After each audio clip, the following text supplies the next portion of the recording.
Allons en République démocratique du Congo. Le patriotisme frelaté de Félix Tshisekedi Tshilombo n'impressionne pas ses rivaux. Qui sont les rivaux de Félix Tshisekedi Tshilombo? Ils sont, dans l'ordre, Kagame Paul, chef de l'État rwandais, grand pillard des richesses du Congo. Museveni Yoweri, chef de l'État ougandais, grand pillard des richesses du Congo. Nanga Corneille, renégat congolais, au service de l'Ouganda, du Rwanda et de leurs parrains, les néocolonialistes, les impérialistes occidentaux. Kabila Joseph, ancien chef de l'État de la République du Congo, valet depuis très longtemps de la domination sous-régionale rwandaise et ougandaise. Et par extension, valet du néocolonialisme et de l'impérialisme occidentaux, de très longue date. Katumbi Moïse, homme d'État, homme d'affaires congolais, fortement lié aux intérêts occidentaux à travers le domaine des affaires et de la finance, par conséquent, en situation de valet du néocolonialisme et de l'impérialisme occidentaux. Voilà les principaux rivaux de Félix Tshisekedi Tshilombo.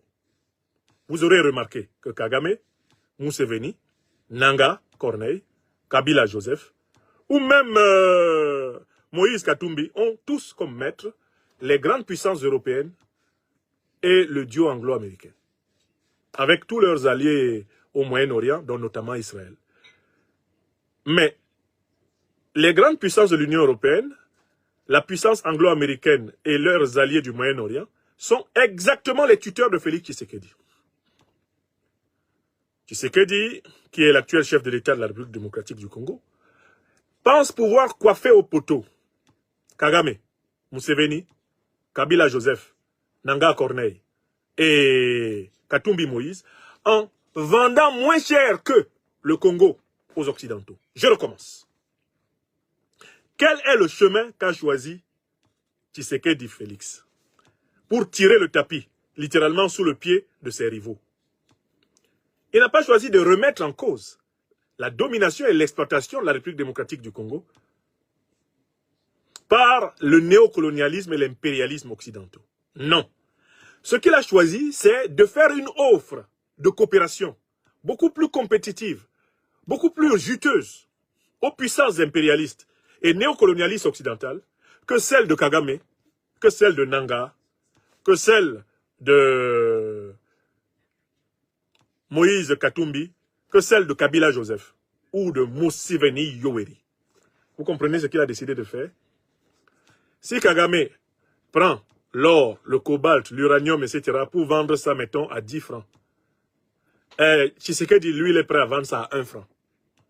C'est-à-dire que si Kagame vend à 10 euros 1 kilo, je ne sais pas, d'uranium, bon, dans ses propositions, la logique de Tshisekedi, c'est de dire, moi, je vais vendre à 1 euro.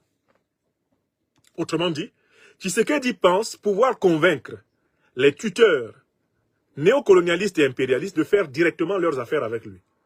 Mais toujours au détriment du Congo. Au détriment du peuple congolais. Parce qu'il faut que vous compreniez que ces négociations des richesses du Congo faites par Kagame, par Museveni, par Kabila Joseph, par Nanga Corneille, par Moïse Katumbi, elles se font dans le dos du peuple congolais. Mais c'est exactement ce qu'est en train de faire Tshisekedi. Tshisekedi ne consulte pas le peuple congolais pour les offres qu'il fait. Il a décidé de convaincre les Américains, les Britanniques, les Européens, les Moyen-Orientaux, de travailler directement avec lui. Et pour cela, il a décidé unilatéralement de vendre encore moins cher que le Rwanda, l'Ouganda, et que ses adversaires qui veulent absolument prendre le pouvoir à Kinshasa. Vous avez compris? J'ai épluché la documentation de la stratégie de Tshisekedi face à ses adversaires. C'est ça sa stratégie. Je vais vendre moins cher qu'eux. Je vais dire aux Américains, venez prendre moins cher que ce que Kagame vous donne. Je vais dire aux Anglais, venez prendre moins cher que ce que Kagame et Museveni vous donnent. Je vais dire aux Européens, venez me voir, moi, Tshisekedi, je vous vendrai les richesses du Congo moins cher que le traité de l'Union européenne avec Kagame vous garantit. Il faut que vous compreniez la gravité de la situation donc dans laquelle se trouve le Congo. Avec toute une élite de vendus au néocolonialisme et à l'impérialisme occidentaux. Et qui, pour sauver sa tête dans le jeu politique congolais, est prête essentiellement à brader toujours plus le Congo. Est-ce que vous comprenez ma démonstration? Kabila Joseph, Nanga Corneille, Katumbi Moïse, Tshisekedi Félix, Kagame, Paul, Museveni Yoweri, tout ce monde-là est déterminé à entretenir et sauver sa carrière politique en continuant le pillage du Congo. Voilà pourquoi j'ai dit que le patriotisme de Tshisekedi ne peut tromper que ceux qui n'analysent pas la nature de sa politique. Un vrai patriote, un vrai progressiste, un vrai panafricaniste congolais commencera d'abord par remettre en cause le principe du pillage du Congo au profit des puissances occidentales et moyen-orientales. Il commencera d'abord par remettre ce principe-là en cause. Affirmer le droit du peuple congolais d'être le principal bénéficiaire des richesses du Congo. Et il mènera une politique en conséquence de ce principe, révolutionnaire, souverainiste, panafricaniste. Et un tel dirigeant congolais ne peut dès lors que rompre les alliances qui dominent actuellement la politique congolaise. Alliance avec le bloc anglo-américain, avec le bloc européen, le bloc moyen-oriental. Ces alliances-là devront être remises en cause par un leadership révolutionnaire panafricaniste congolais. En faveur d'alliances avec les puissances du monde multipolaire. Le monde multipolaire africain, relativement représenté par l'Afrique du Sud, relativement représenté par le Zimbabwe, relativement représenté par l'Angola, parce que tous ces pays sont aussi travaillés par la mainmise de l'Occident politique. Le monde multipolaire africain, avec la grande alliance sahélienne entre le Mali, le Burkina Faso et le Niger. Le monde multipolaire international avec la Fédération de Russie, la Chine, la République de Cuba, de Venezuela, l'Iran, les pays qui résistent à la capture du monde. C'est en synergie avec eux que la lutte de libération du peuple congolais doit être conçue. Ça, je voudrais le rappeler, toutes les semaines s'il le faut, pour que les Congolaises et les Congolais ne se laissent pas endormir par la chanson de Tshisekedi. C'est une petite chanson que me chantait Tshisekedi. Dormez, chers Congolais, je vais vendre le pays. C'est une petite chanson que me chantait Tshisekedi. Je ne suis pas différent de tous ceux qui me combattent. C'est une petite chanson que vous chantez Tshisekedi. Je vendrai encore moins cher le Congo à l'étranger. Ça, c'est la petite chanson de Tshisekedi. Et si vous vous laissez bercer par cette chanson, si vous vous endormez sous les effluves, la tendresse de cette chanson, quand vous allez vous réveiller, collectivement, frères et sœurs congolais, vous rejoindrez le célèbre sanglier. Et on entendra à l'unisson dans tout le pays. Kasongo yeye, mobali nangai. Kasongo mbona weu, songa libala umbo ye. Kasongo mbona weu, mobali nangai. Si vous laissez la chanson douce de Tshisekedi là, et de tous les 4 autres grands sacripants de la domination internationale, si vous laissez leur chanson entrer dans vos oreilles, vous allez mourir dans votre propre film. Et à l'unisson, de Goma à Matadi, de Lubumbashi à Kisangani, vous allez chanter Kasongo.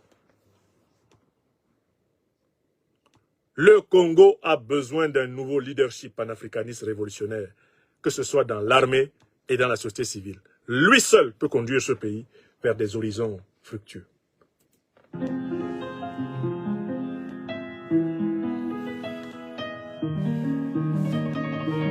Il nous reste d'aborder un dernier sujet.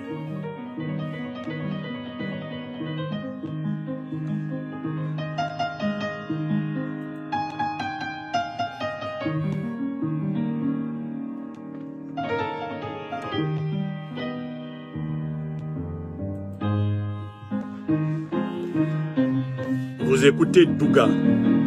Douga chanté par le grand Cheikh Mohamed Smith, le grand frère de Nana Al-Kafofana. Il chante Douga. Il nous reste à aborder le sujet de la perfide Algérie.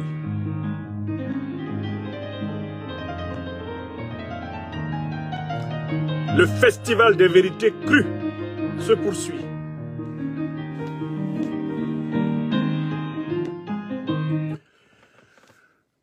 L'élite qui gouverne actuellement l'Algérie, incarnée par le président Abdelmajid Tebboune, est officiellement reconnue comme une spécialiste de la duplicité, du double jeu envers les pays sahéliens, en particulier et plus largement l'Afrique noire. Au regard des événements qui se sont déroulés, notamment depuis le saccage de la Libye en 2010-2011, l'Afrique sahélienne, l'Afrique subsaharienne a eu l'occasion de voir l'Algérie s'abonner au double jeu et renoncer aux fonds baptismaux de l'idéologie révolutionnaire qui unit autrefois les peuples algériens et les peuples africains au sud du Sahara. Quand le grand FLN des Houari Boumedienne, le grand FLN des Chadli Ben Djedid, le grand FLN des combattants comme Bouteflika, quand ce FLN était encore vivant, il était entendu que le peuple algérien et les peuples d'Afrique au sud du Sahara étaient unis dans la lutte contre les puissances négrières, colonialistes, néocolonialistes et impérialistes jusqu'à la fin des temps. C'est dans ces conditions que le Mali servit pendant de longues et douloureuses années de base arrière à la lutte de libération de l'Algérie contre le colonialisme et le néocolonialisme français. Oh, que ce temps est passé, que d'eau a coulé sous les ponts. À la tête de l'Algérie se trouve désormais une élite qui a un mépris souverain de l'histoire et qui ne s'intéresse qu'à l'or, au pétrole et au gaz, qui ne s'intéresse qu'à la jouissance du pouvoir, à sa confiscation sous toutes sortes de prétextes.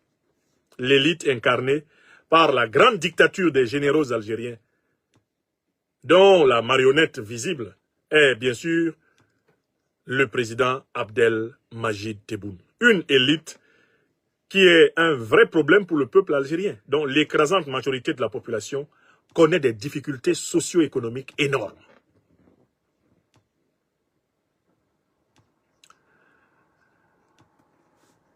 Lorsque l'Afrique a été attaquée, après le saccage de la Libye par l'OTAN, dirigée par les États-Unis d'Obama, la Grande-Bretagne de David Cameron et la France de Nicolas Sarkozy, Paul de Nagui Bokcha, Stéphane,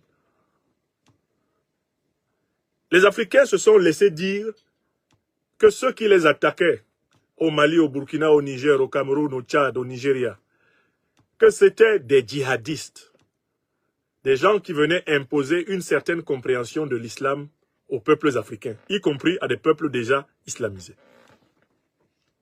En réalité, le concept de djihadisme, comme je l'ai montré, à travers le livre qui, aujourd'hui, fait le tour du monde, le concept de djihadisme était un voile ayant pour but d'empêcher les Africains de connaître la nature réelle de leurs agresseurs.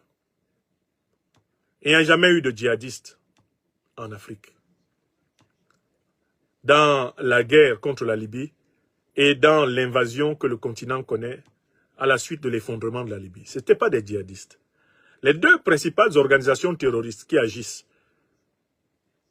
au Sahel et maintenant dans le golfe de Guinée, même autour du lac Tchad, à savoir Al-Qaïda et l'État islamique, sont des organisations terroristes qui ont été créées par les services secrets occidentaux.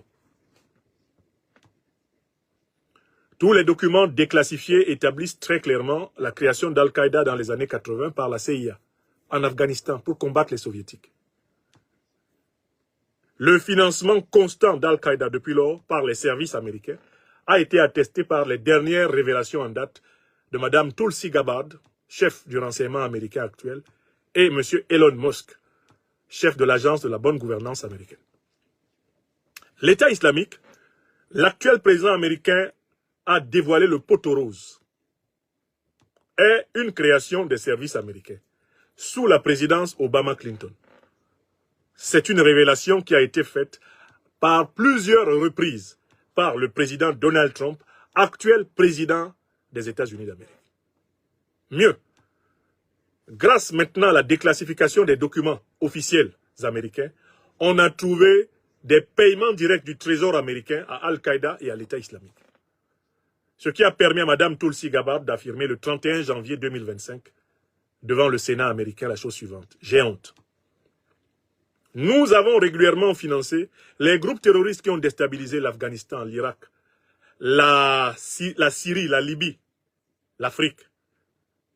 J'ai la preuve formelle que nous avons financé les terroristes qui ont tué nos soldats et qui ont massacré plus de 4000 Américains le 11 septembre 2001 à New York.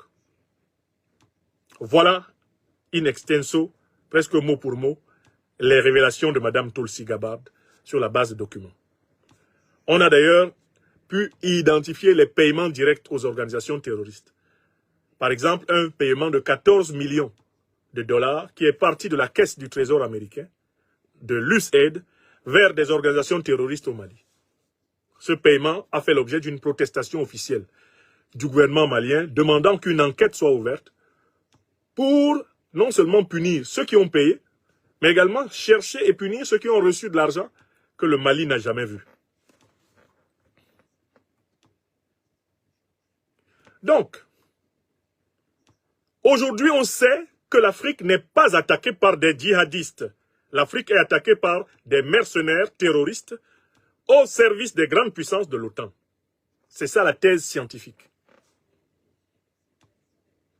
Et l'administration Trump actuelle a contribué à la manifestation de cette vérité. Pour ceux qui aimeraient avoir la plus ample récapitulation des preuves, achetez mon ouvrage « L'impérial terrorisme ».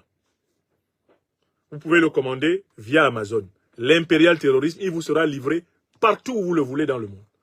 Et vous pourrez amplement parcourir toute la richesse des preuves que j'ai rassemblées sur ce sujet. Ok. Mais ce que je voulais dire à propos de l'Algérie, c'est que l'Algérie, elle avait élaboré un autre concept pour tromper les Africains. Parce que l'Algérie est une puissance dont les dirigeants voient d'un mauvais œil l'émergence d'une grande puissance au sud du Sahara. Pour les dirigeants algériens actuels, il ne faut pas que le Mali, le Burkina Faso, le Niger, le Cameroun, le Nigeria deviennent des grandes puissances de rang comparable à elles, et même supérieurs. Pour que cela n'arrive pas, les dirigeants algériens ont pris l'habitude d'entretenir des groupes qui déstabilisent les pays du sud du Sahara. C'est une condition essentielle de leur influence.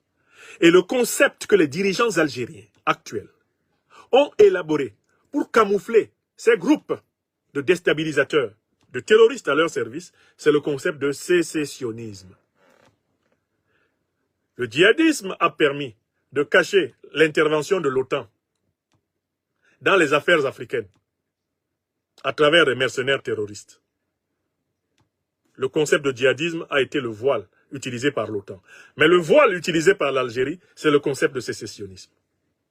Voilà pourquoi, bizarrement, vous verrez que tous les groupes sécessionnistes qui ont opéré depuis plusieurs années maintenant au Mali, au Burkina Faso ou au Niger se réfugient systématiquement en Algérie.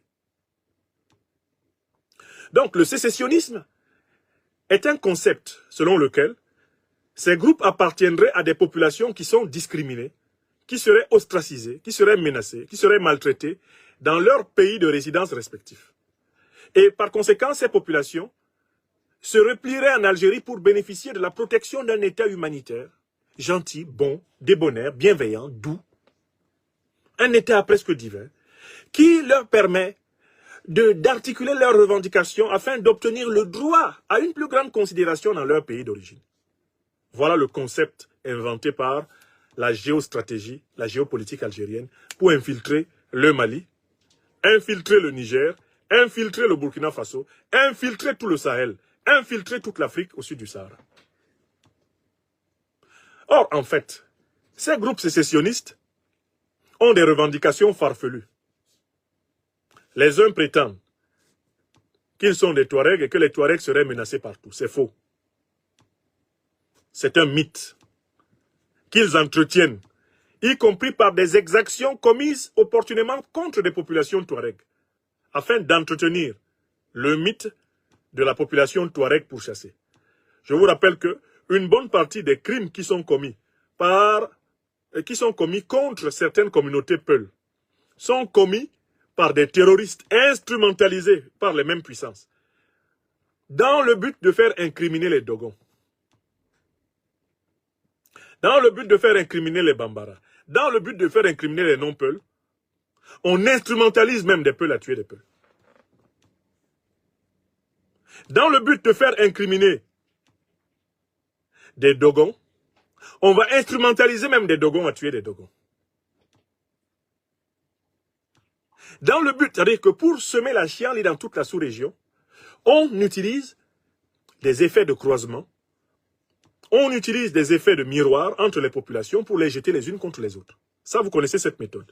Mais dans le cas de l'Algérie, vous vous rendrez compte que les principaux responsables de la revendication sécessionniste au Sahel sont réfugiés chez elle. Et voilà comment elle a manœuvré pour obtenir l'accord de paix d'Alger de 2005. Un accord qui permettait aux sécessionnistes d'avoir des droits qui sont presque l'équivalent d'une semi-autonomie, d'une semi-indépendance à l'intérieur du Mali.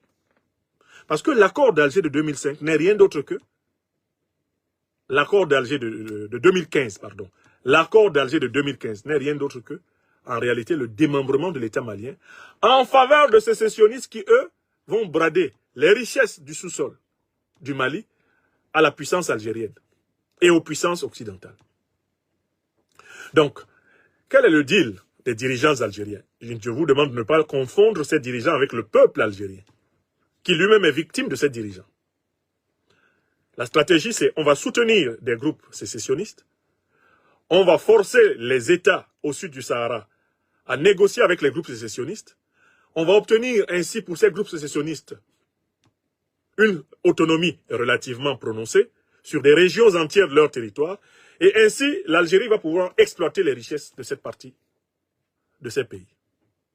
Ainsi, pour exploiter le pétrole, le gaz malien, il faut renforcer les sécessionnistes au nord du Mali, parce qu'avec eux, l'Algérie pourra se servir à volonté.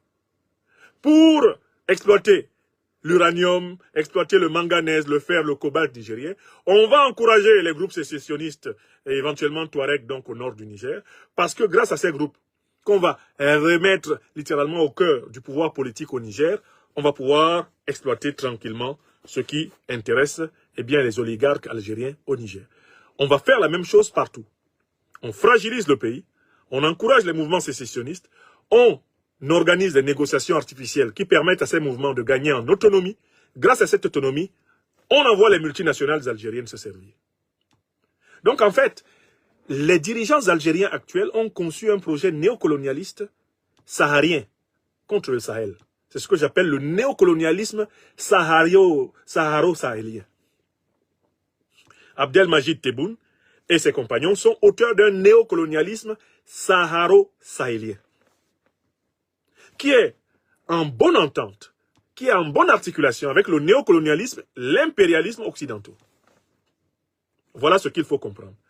Or, maintenant que nous savons que les sécessionnistes n'ont en fait pas de véritable revendication politique au Mali, au Burkina ou au Niger, et nulle part ailleurs en Afrique, ils n'ont de véritables revendications politiques. Leurs revendications sont en réalité opportunistes. Elles sont déterminées par les intérêts des puissances qui les manipulent.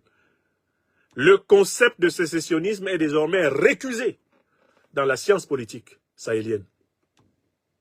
Le sécessionnisme ne peut plus être un motif valable de revendication politique en Afrique au sud du Sahara, parce que nous savons qu'il a été entièrement instrumentalisé par le néocolonialisme et l'impérialisme. Notamment, c'est le cas au Sahel.